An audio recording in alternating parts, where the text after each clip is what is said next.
tue la bête? Dans mes recherches sur ce sujet, je n'ai jamais rencontré personne qui aurait osé même spéculer sur l'identité de la ou des personnes susceptibles de vouloir tuer la bête. En fait, de nombreux théologiens résistent à l'idée même que la bête soit un individu réel qui mourra et ressuscitera. Ils affirment que Satan n'a pas le pouvoir de ressusciter les morts, etc. Et que ce qui est ressuscité doit donc être un empire et non une personne. Au cours des derniers jours, cependant, le Seigneur permettra l'ouverture de la fosse, l'abîme. Et une fois que la porte de la fosse sera ouverte, elle ne sera pas fermée jusqu'à ce que Satan soit jeté dans la fosse au retour du Christ. À la fin des temps, les esprits déchus, humains et autres, auront un accès sans précédent entre les royaumes, à la fois spirituels et terrestres. Ils se déplaceront entre le ciel et la terre et la fosse. Une fois que la bête est tuée, elle descend dans la fosse, Apollyon et la bête seront libres de retourner sur terre pour réanimer le cadavre de la bête. La porte de la fosse étant restée ouverte, l'âme de la bête retournera au pays des vivants et Apollyon l'accompagnera. Ensemble, leurs esprits réanimeront le corps sans vie du 7e roi. La bête écarlate ressuscitera en tant que 8e roi, également connu sous le nom de bête qui monte des abîmes, et elles régneront sur le 7e empire lors du règne de la bête. Contrairement à la pensée populaire, ce n'est pas un empire qui est ressuscité dans ce passage d'Apocalypse, c'est plutôt une personne qui revient à la vie. Le monde entier suivra la bête qui était et n'est plus et qui monte de l'abîme. Le monde suit un individu, pas un empire. Les habitants de la Terre adoreront une personne ressuscitée, pas un système gouvernemental. La bête sera tuée par un adversaire qui a à la fois la motivation et le pouvoir de réellement tuer la bête. Encore une fois, l'Apocalypse fait allusion à l'identité du tueur sans nommer spécifiquement les noms. Au temps de la bête écarlate et de la prostituée qui la chevauche ou la contrôle, il y aura 2 individus très puissants sur la terre, les 2 témoins. Ces 2 hommes, que je crois être Moïse et Élie, ont le pouvoir d'infliger tous les types de fléaux qu'ils désirent sur la terre. Si quelqu'un s'érige contre eux, ils ont le pouvoir de détruire cet individu. Et si quelqu'un veut leur faire du mal, il sortira de leur bouche un feu qui dévorera leurs ennemis, car si quelqu'un veut leur faire du mal, il faut qu'ils périssent de cette manière. Apocalypse 11, verset 5.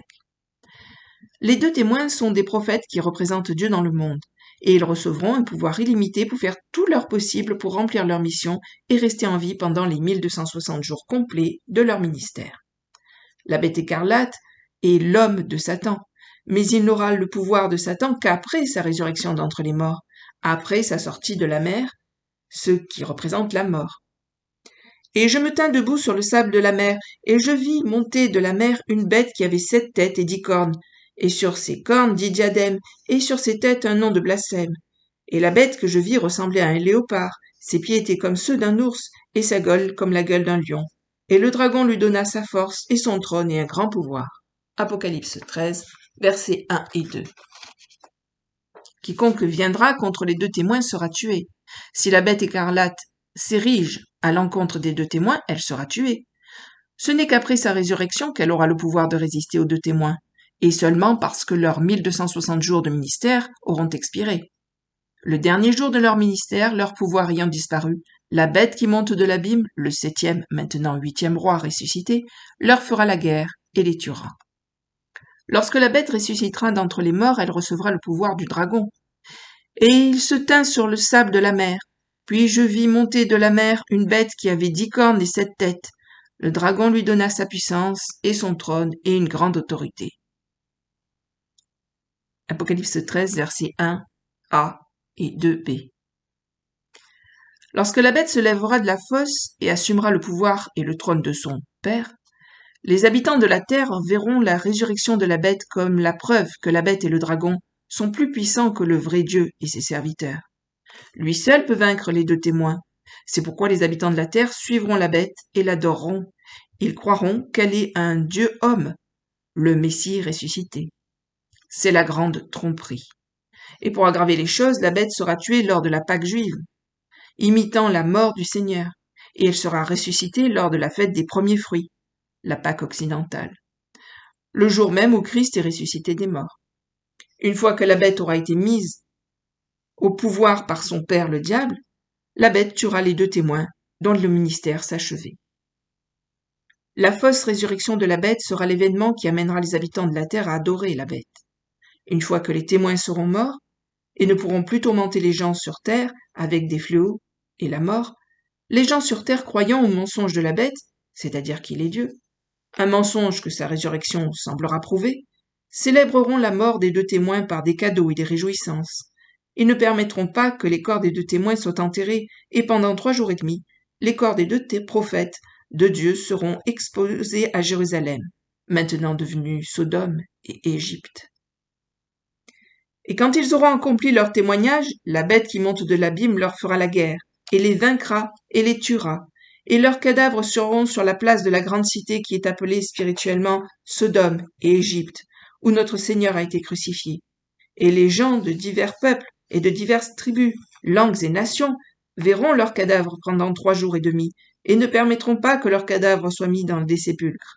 Et les habitants de la terre se réjouiront à leur sujet et s'abandonneront à la joie, et s'enverront des présents les uns aux autres, parce que ces 2 prophètes auront torturé les habitants de la terre. Mais après ces 3 jours et demi, l'esprit de vie envoyé de Dieu entra en eux, et ils se relevèrent sur leurs pieds, et une grande crainte saisit ceux qui les virent. Et ils entendirent une grande voix du ciel qui leur disait « Montez ici !» Et ils montèrent au ciel dans une nuée, et leurs ennemis les virent. Apocalypse 11, versets 7 à 12. Les 2 témoins tueront la bête lors de la Pâque juive, et la bête, avec l'aide d'Apollyon, entrera et réanimera le cadavre de la bête écarlate. La bête ressuscitera lors de la fête des premiers fruits, de la Pâque occidentale, dans une imitation blasphématoire de la mort du Seigneur et de sa résurrection. Les 2 témoins seront alors tués par la bête le dernier jour de leur ministère de 1260 jours, le jour où la bête ressuscitera des morts et recevra le pouvoir et l'autorité d'un dragon.